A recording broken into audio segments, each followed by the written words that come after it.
قال النبي صلى الله عليه وسلم: ثلاثة لا يكلم الله فيه يوم القيامة ولا يزكيهم. وقال أبو معاوية رضي الله عنه قال: ولا ينظر إليهم نظرة رحمة ولهم عذاب عظيم شيخ زان وملك كذاب وعائل مستكبر. الحمد لله যাবতীয় তারিফ যাবতীয় হামদ সেই মহান আল্লাহ রাব্বুল আলামিনের জন্য, যে আল্লাহ রাব্বুল আলামিনের নেই কোনো লয় নেই কোনো ক্ষয়, যে আল্লাহ সুবহানাহু ওয়া তাআলা আল হাইয়ুল আল কাইয়ুম, যিনি চিরঞ্জীব এবং যিনি চিরস্থায়ীভাবে প্রতিষ্ঠিত থাকবেন। কুল্লু মান আলাইহা ফান, প্রত্যেকটা মান আলাইহা ফান, প্রত্যেকটা জীব জন্তু যা কিছু আছে সব কিছুই ধ্বংস হয়ে যাবে, ফানা। ওয়ায়াবকা ওয়াজহু রাব্বিকা যুল জালালি ওয়াল ইকরাম, টিকে থাকবে শুধু আল্লাহ সুবহানাহু ওয়া তাআলার সত্তা। তো যে আল্লাহ রাব্বুল আলামিন চিরস্থায়ী, আমরা হলাম নরবরে ক্ষণস্থায়ী, কিছুদিনের জন্য এসেছি আবার চলে যাব।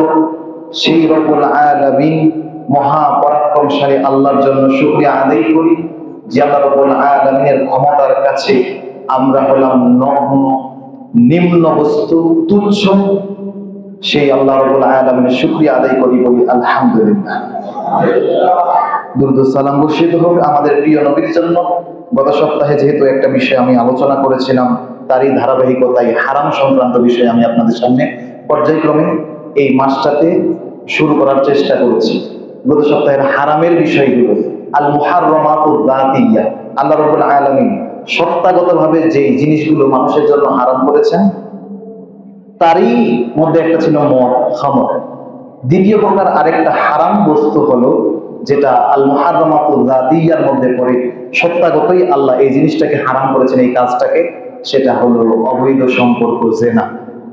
সম্মানিত উপস্থিতি, সে রাসূল সাল্লাল্লাহু আলাইহি ওয়াসাল্লামের দরুদ পাঠ করি যে রাসূল সাল্লাল্লাহু আলাইহি ওয়াসাল্লাম জানেন এবং আল্লাহ রাব্বুল আলামিন তাকে ওহীর মাধ্যমে শিখিয়ে দিয়েছেন। আল্লাহ রাসূল সাল্লাল্লাহু আলাইহি ওয়াসাল্লাম নিজের পক্ষ থেকে কোনো কথা বলেন না, তিনি বলছেন ওয়া মা ইয়ানতিকু আনিল হাওয়া ইন হুয়া ইল্লা ওয়াহয়ুন ইউহা। আল্লাহ রাসূলের কাছে ওহী যা করা হয় তিনি তাই বলেন, এর বাইরে কোনো কিছু কাটছাট করে তিনি বলেন না। তাহলে রাসূলের কথা যদি হাদিসেও হয় সেটাও কি ওহী, ওহী ভিত্তিক। ওহী হলো দুই প্রকার, ওহী মাতলুব, ওহী গায়রে মাতলুব। যে ওহী পাঠ করা হয়, মানে সমস্ত কোরআনটা হলো ওহী মাতলুব। সমস্ত কোরআন তেলাওয়াত করা হয় না নামাজের মধ্যে, এজন্য বলা হয় ওহী মাতলুব, মানে এটা তেলাওয়াত যোগ্য। আরেকটা হচ্ছে ওহী গায়রে মাতলুব, যেটা নামাজের মধ্যে তেলাওয়াত করা যায় না, মানে হাদিস। তার মানে হাদিস আর আয়াতের মধ্যে পার্থক্য হলো, আয়াত পাঠ করলে মানুষ প্রতিটি হরফে 10 নেকি করে পায়, হাদিস পাঠ করলে যদিও আরবি হরফ সেটাতে পায় না, এটাই পার্থক্য। সম্মানিত উপস্থিতি, তবু কোরআন এবং সুন্নাহ দুটাই আল্লাহর পক্ষ থেকে ওহী হিসেবে এসেছে। পার্থক্য এতটুকুই, সেটা আল্লাহর কথা কোরআনের, আর এটা রাসূল সাল্লাল্লাহু আলাইহি ওয়াসাল্লামের ভাষায় বলেছেন, ব্যক্ত করেছেন। সম্মানিত উপস্থিতি, রাসূল সাল্লাল্লাহু আলাইহি ওয়াসাল্লামকে ওহীর মাধ্যমে যেহেতু আল্লাহ জানিয়ে দিয়েছেন, অবৈধ সম্পর্ক মানুষের কোনোদিন কল্যাণ নিয়ে আসতে পারে না। দুঃখজনক হলেও সত্য, আমরা যারা দিন পালন করি, গার্মেন্টসে যারা চাকরি করি, দিন পালন করি, তাদের জন্য এই সমস্ত চাকরি একটা আযাব, শাস্তি। বাধ্য হয়ে প্রতিটা মানুষকে যারা দিনদার জিজ্ঞাসা করবেন, আপনি গার্মেন্টসে এসেছেন, এই সেক্টর কি ভালো? সে বলবে আযাব, না ঈমান টিকিয়ে রাখা যায়। সব দিক থেকে ফিতনা আর ফিতনা এসেছে কেন?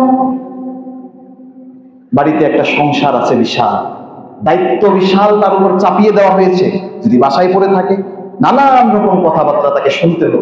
সন্তানকে চালাবে কি করে? স্ত্রীত্ব ভরণ পোষণের দায়িত্ব নিয়েছে, কিভাবে চালাবে? যত টেনশন। এই চাকরি না হলে দুনিয়াতে মনে হয় বেঁচে থাকা তার জন্য সংকীর্ণময় হয়ে গেছে, কঠিন হয়ে গেছে। সংসারের দায়ে এসেছে প্রত্যেকটা মানুষ। তাহলে যারা ঈমানদার তাদের জন্য ওই জায়গাটা হলো আযাব, কারণ নিজের ঈমানকে টিকিয়ে রাখা খুব মুশকিল। কিন্তু যেই সমস্ত মানুষেরা আল্লাহর নাফরমানি করে, মুনাফিকি করে, তাদের জন্য সেটা কি আযাবের জায়গা? সেটা হলো জান্নাত। তা না হলে এমন কোনোদিন হতো না।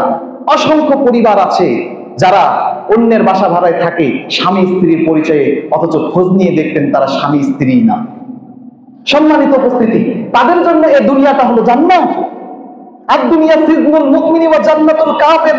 রাসূল সাল্লাল্লাহু আলাইহি ওয়াসাল্লাম বলেছেন, জেনা আর ব্যভিচার আর অন্যায় যে সম্পর্ক, এটা মানুষের কল্যাণ কোনোদিন আনবে না।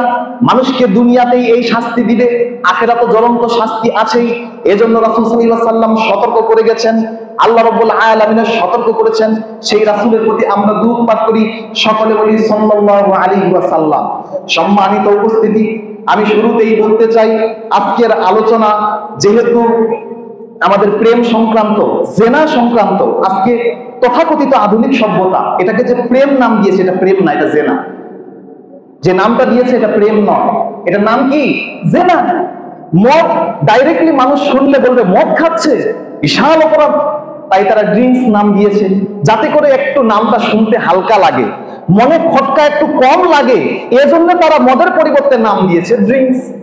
তামাক জর্দা এগুলো মানুষ মদের মতো ভাবে ওভাবে দেখে না, তারা চিনে তামাক জর্দা তো সাধারণ মানুষ সেবন করেই থাকে, এটা স্বাভাবিক একটা বিষয়। এই জন্য নাম তারা চেঞ্জ করেছে যাতে করে তাদের এটা ভক্ষণ করা সুবিধা হয়। সম্মানিত উপস্থিতি, বিষয়গুলো একটু খুব ভালোভাবে খেয়াল করবেন। তো অনুরূপ ভাবে জেনার নাম শুনতে কেমন লাগে, মানুষ তো ব্যভিচারকে খারাপ চোখে দেখে, এই জিনিসটাকে যদি আমরা বলি প্রেম, তাহলে একটু হালকা হয়ে যায়। এজন্য তারা রাসূল সাল্লাল্লাহু আলাইহি ওয়াসাল্লামের দলিল দিতেও দোহাই দেয়, দলিল দেয় যে রাসূল সাল্লাল্লাহু আলাইহি ওয়াসাল্লাম আয়েশা রাদিয়াল্লাহু আনহার সাথে তো প্রেম করেছেন। নাউযুবিল্লাহ, আয়েশা রাদিয়াল্লাহু আনহার কাছে প্রেম করেছেন তার সাথে, এরকম কি কোনো প্রমাণ পাওয়া যায় সহিহ হাদিসের মধ্যে? এই স্পষ্ট রাসূল সাল্লাল্লাহু আলাইহি ওয়াসাল্লামের জীবন চারিত সবকিছু, জীবন দৃষ্টান্ত বৃত্তান্ত আপনি যদি আলোচনা করেন, পর্যালোচনা করেন, রাসূল সাল্লাল্লাহু আলাইহি ওয়াসাল্লামকে স্বপ্নে যখন দেখানো হলো আয়েশা রাদিয়াল্লাহু তাআলা আনহাকে, আল্লাহ রাসূল সাল্লাল্লাহু আলাইহি ওয়াসাল্লাম বলছেন, আল্লাহ এভাবে আমাকে কষ্ট না দিয়ে তাকে সরাসরি আমার সাথে বিবাহ বন্ধনে আবদ্ধ করে দেন। সুবহানাল্লাহ, আল্লাহ রাব্বুল আলামিন তাই ব্যবস্থা করে দিয়েছেন। তারা যুক্তি দেয়, কারণ সাব্যস্ত করতে হবে তো দলিল দিয়ে যে প্রেম না হলে করা যাচ্ছে না। সম্মানিত উপস্থিতি, এর কারণগুলো কি সবগুলি আলোচনা করব। তার আগে বলতে চাই, যে সমস্ত মানুষেরা প্রেম করে, অবৈধ সম্পর্কে জড়িয়ে যায়, তারা মানুষই না, তাদের শরীর, তাদের রক্ত, তাদের মাংস, তাদের সমস্ত অবয়বটা ওই সমস্ত পশু হায়েনার মতো, ওই যে হিংস্র হায়েনা, যেটা আমি বলেছি শুকুরের চর্বি যেমন, শুকুরের মাংস যেমন, শুকুরের গোস্ত যেমন নাপাক হয়ে গেছে, তার মানে ওয়েট নাই, তার আত্মমর্যাদা নাই, সবকিছু বিলিয়ে দিয়েছে আল্লাহ এই প্রাণীর মধ্যে, ওই বৈশিষ্ট্য দিয়েই রেখেছেন। তাহলে যে সমস্ত ছেলে এবং যে সমস্ত মেয়ে অবৈধ সম্পর্কের মধ্যে জড়িয়ে যায়, তারা মানুষই না, তাদের আত্মমর্যাদাই নাই, আত্মমর্যাদাকে তারা ধূলিসাৎ করে দিয়েছে। রাসূল সাল্লাল্লাহু আলাইহি ওয়াসাল্লাম বলছেন, যদি তোমরা আত্মমর্যাদা দেখতে চাও তাহলে মনে রাখো রাসূল সাল্লাল্লাহু আলাইহি ওয়াসাল্লাম পৃথিবীতে সবচাইতে বড় আত্মমর্যাদাশীল ব্যক্তি। তার উপরে যদি আরো আত্মমর্যাদা সম্পূর্ণ গয়রতওয়ালা মানুষ বা খালিককে, স্রষ্টাকে দেখতে চাও, তাহলে আমি হলাম দ্বিতীয় আত্মমর্যাদা সম্পূর্ণ ব্যক্তি। আমার উপরে আরো বেশি আত্মমর্যাদাশীল হলেন স্বয়ং আমার আল্লাহ সুবহানাহু ওয়া তাআলা। তিনি আত্মমর্যাদা সম্পূর্ণ আল্লাহ, তাই তিনি তার সৃষ্টি রাসূল সাল্লাল্লাহু আলাইহি ওয়াসাল্লামকে আত্মমর্যাদা শিক্ষা দিয়েছেন।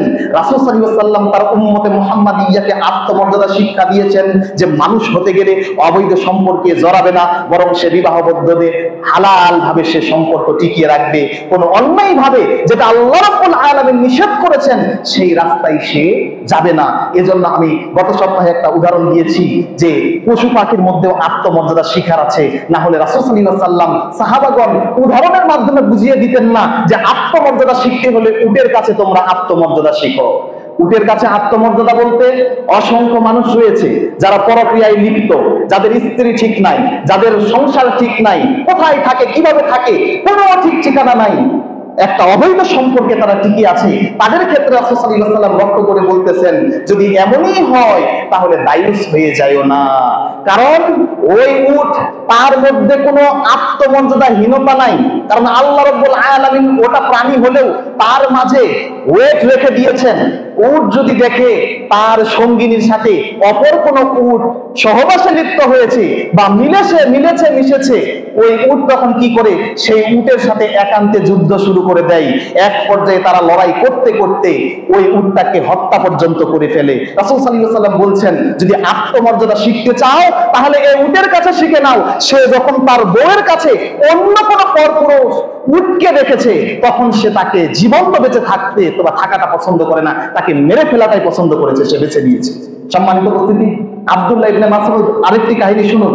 আব্দুল্লাহ ইবনে মাসউদ ফাঁকা মাঠে তিনি বসে আছেন, দেখতেছেন যে তিনটা বানর, গাছের উপর একটা বানর উঠে আছে, দুটা বানর একান্তে তারা মিলেছে মিশেছে একসাথে চলতেছে। আরেকটা বানর আসে, পুরুষ আরেকটি বানরকে এমন ভাবে আক্রমণ করেছে, মানে তাকে কামড়াতে কামড়াতে এই সীমানা থেকে তাকে তাড়িয়ে দিয়ে যাবে, মানে অন্য কোনো জায়গায় নিয়ে যাবে। আব্দুল্লাহ ইবনে মাসউদ খেয়াল করলেন এর কারণ কি। তিনি দেখতেছেন যে এই বানর তার স্বামী নয়, গাছের উপর যে বানর ছিল সেটা তার স্ত্রী। সে যখন দেখেছে যে তার স্ত্রীর সাথে একান্ত মিলিত হয়েছে, তখন সে আর সহ্য করতে না পারে, সে তার সাথে লড়াই শুরু করে দিয়েছে। সম্মানিত উপস্থিতি, তার মানে এই দুটি ঘটনা থেকে আমি স্পষ্ট বোঝাতে চাচ্ছি যে সমস্ত মানুষেরা বিবাহ করেছে, তাদের স্ত্রী কিভাবে চলে, কার সাথে কথা বলে, সব কিছু যখন নিয়ন্ত্রণ করবে, তাহলে সে দায়ুসের কাতারে পড়বে না। অসংখ্য মানুষ রয়েছে যারা স্বামী স্ত্রী কোথায় থাকে, কে তাই এটা কি আসল পরিচয় কিনা, এগুলো ঠিক রাখে না। তাহলে যে পুরুষ বিবাহ করেছে, তার স্ত্রীকে ছেড়ে দিয়েছে এই গার্মেন্টসে, সে কি আর আসল পুরুষ হতে পারে? তার কি আত্মমর্যাদা বলতে কিছু আছে? সম্মানিত উপস্থিতি, খেয়াল করে দেখবেন, আলোচনা শুরু করার আগে আমি আরেকটা বিষয় খোলাসা করে নিই। ওই পুরুষ যার স্ত্রী গার্মেন্টসে এসেছে, সবারই কথা বলছে না, যে সমস্ত নারীরা আজকে তারা বাসা থেকে বের হয়ে চলে এসেছে, আসার কারণ কি, তার মুখ থেকে একটা কথাই শুনবেন, সে নারী দাবি করবে আমার স্বামী আমার ভরণ পোষণ ঠিক মতো দিতে পারে না। আর উল্টা যদি এই পুরুষের খোঁজ নিয়ে দেখেন, তাহলে দেখবেন তার 3 থেকে 4 হাজার টাকা শুধু সিগারেট আর গুল জব্বা এগুলো খাইতেই যায়। আর স্ত্রী যখন তার ভরণ পোষণ চায়, তখন 1 টাকাও তার জন্য বের হয় না। তো বাধ্য হয়ে সে নারী কি করবে, গার্মেন্টসেই তো আসবে, সব দায়ভার ওই পুরুষের কাছে যাবে। কারণ তার যদি সিগারেট আর জব্বা খেতে 3 থেকে 4 হাজার টাকা ব্যয় হয়, তাহলে নারীর দায়িত্ব সে কেন নেবে? সব দোষ আর দায় নারীর উপর দেওয়া যাবে না। আপনাদের আমাদেরও কিছু কি আছে, দায়বদ্ধতা আছে।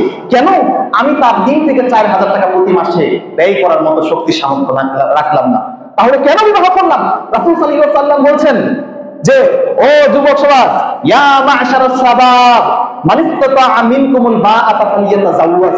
ও যুবক সমাজ, তোমরা যদি নারীর ভরণ পোষণ আর শারীরিক সক্ষমতা না রাখো, তাহলে তোমরা বিবাহ করতে যেও না, তোমরা বিবাহ করো না।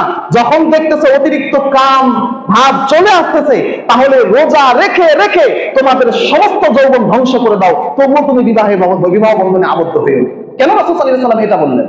রাসূল সাল্লাল্লাহু আলাইহি ওয়াসাল্লাম এজন্য বলেছেন যে আল বাআতা বলতে দুটি জিনিস বোঝায়, এক হলো শারীরিক সক্ষমতা, আরেকটা হলো তার খরচ বহন করার মতো যোগ্যতা।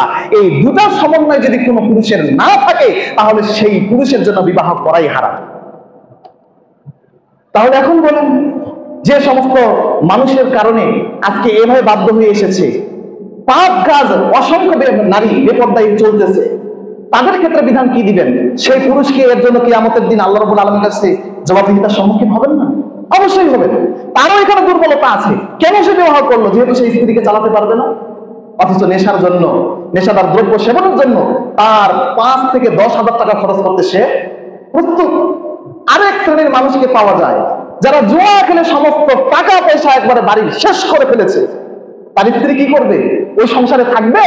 যে স্বামী নাদান হয়ে গেছে, তার অস্তিত্ব বিলীন করে দিয়েছে, তার শক্তিমত্তা বিলীন করে দিয়েছে, পুরুষত্ব বিসর্জন দিয়েছে, জুয়া খেলে বাড়ির সমস্ত সম্পদ লুটপাট করে দিয়েছে, এমনকি স্ত্রীর সাথে অত্যাচার করতেও সে ক্ষান্ত হয়নি, তাহলে সেই স্ত্রী বাসায় থাকে কি করবে? তার সাথে কি পূজা করবে একসাথে? স্বামীর কি পূজা করবে পায়ের তলে? যে আর বলবে যে স্বামীর পায়ের নিচে স্ত্রীর বেহেশত, এমনি জান্নাত পাবে? সম্মানিত উপস্থিতি, এই দায়ভার সেই পুরুষকে নিতে হবে। এবার আসুন আরেক শ্রেণী আমরা আগে সর্বপ্রথম জেনে রাখি যে এই সমস্ত কারণে আমাদের স্ত্রীগুলো আমাদের দায়িত্বের বাইরে তারা চলে যাচ্ছে, তাদেরকে কন্ট্রোল করতে পারি না, তাদেরকে নিয়ন্ত্রণ করতে পারি না। এই দায়ভার এক সময় আমাদেরকেই নিতে হবে, মরলেই নিতে হবে। সম্মানিত উপস্থিতি, আমি আপনাদেরকে বলতে চাচ্ছি, জেনা হলো একটি মারাত্মক অপরাধ। জেনা হলো একটি মারাত্মক অপরাধ। জেনা বিভিন্ন রকম কোয়ালিটি আছে। এক হলো হাতের জেনা, যখন কোনো ব্যক্তি মোবাইলের মাধ্যমে হাত দিয়ে সেই হাত ব্যবহার করবে, সেই জেনার কাজে লিপ্ত থাকবে।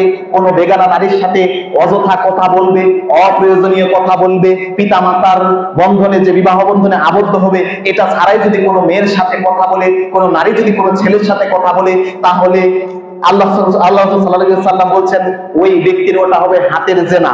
কোন ব্যক্তি যদি চোখ দিয়ে কোন নারীর দিকে তাকায়, বারবার তাকায়, তার উদ্দেশ্য যদি খারাপ থাকে, তাহলে এই চোখের মাধ্যমে সে যা কল্পনা করে সেটাও জেনা। কোন ব্যক্তি যখন কোন একটা মেয়ের সাথে দেখা করতে যাবে, একান্তে একাকী অবস্থায়, রাসূল সাল্লাল্লাহু আলাইহি ওয়াসাল্লাম বলছেন সে যদি হাঁটে হাঁটে ওই নারীর সাথে একান্তে দেখা করতে যায়, সেই পা দিয়ে যে পাকে ব্যবহার করলো, এটা হলো পায়ের জেনা।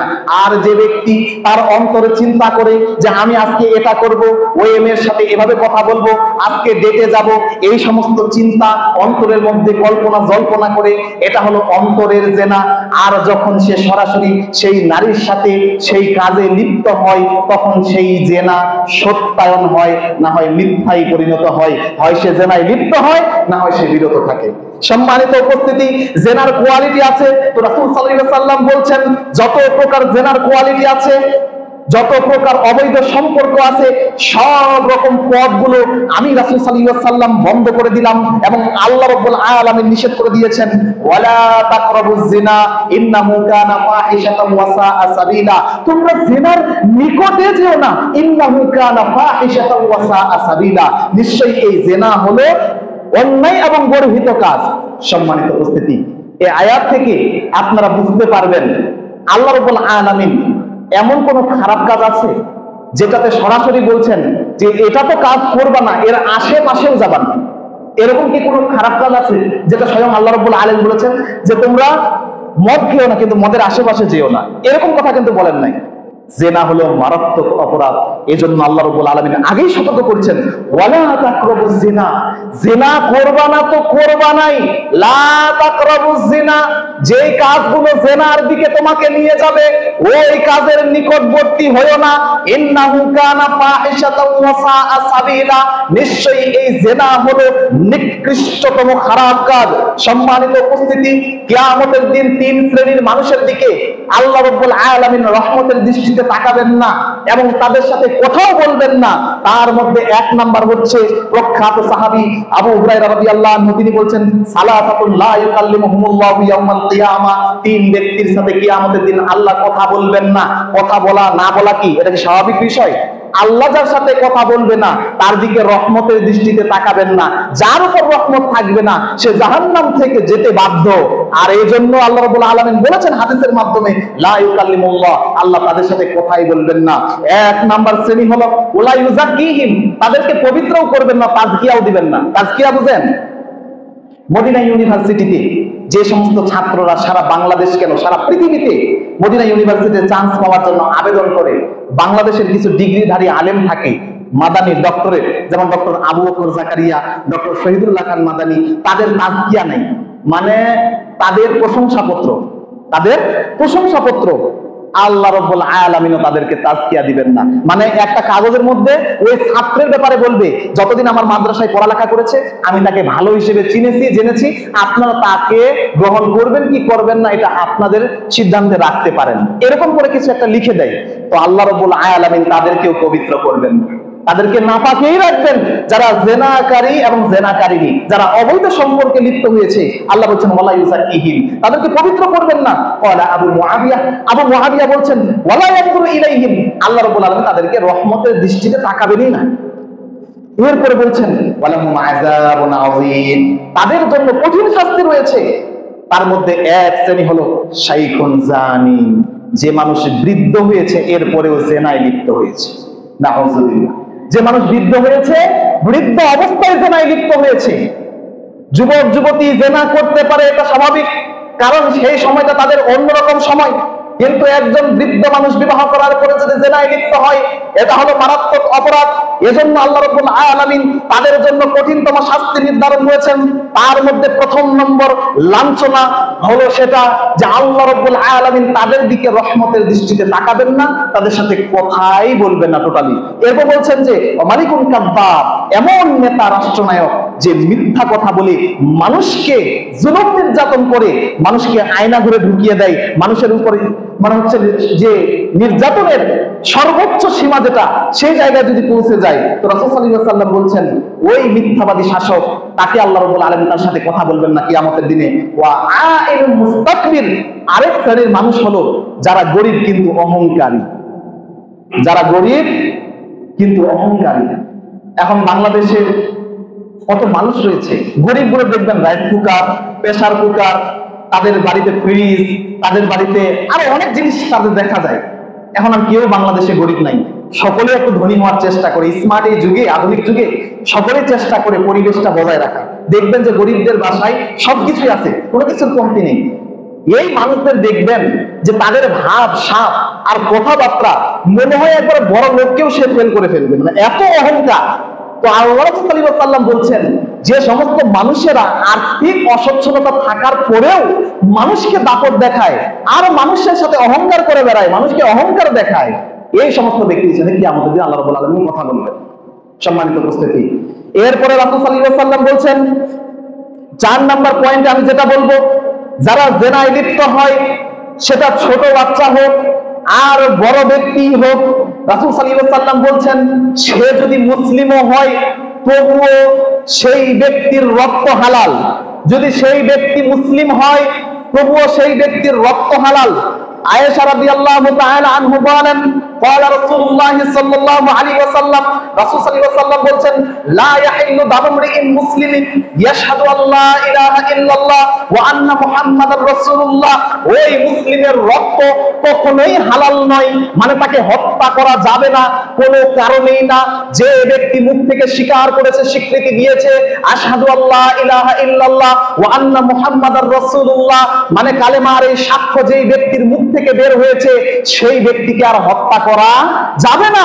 এমনকি যুদ্ধের ময়দানে একজন কাফের যখন সে তরবারি উঠানোর পরে এরপরে আল্লাহর সাহায্যে মুসলিমকে আল্লাহ রাব্বুল আলামিন বিজয় দান করলো, তরবারি তার কাছে নিয়ে নিল, এরপরে তাকে যখন হত্যা করবে সে ভয় পেয়ে বলেছে আশহাদু আল্লা ইলাহা ইল্লাল্লাহ ওয়া আন্না মুহাম্মাদার রাসূলুল্লাহ, এরপরেও সেই ব্যক্তি তাকে হত্যা করে ফেলেছে, সেই সাহাবা হত্যা করে ফেলেছে। আল্লাহ রাসূলের কাছে বিচার নিয়ে আসলে আল্লাহ রাসূল সাল্লাল্লাহু আলাইহি ওয়াসাল্লাম তিরস্কার করলেন ওই সাহাবীকে, সে তো লা ইলাহা ইল্লাল্লাহ বলেছিল, কালেমার সাক্ষ্য দিয়েছিল, এরপরেও কেন তাকে তুমি হত্যা করলে?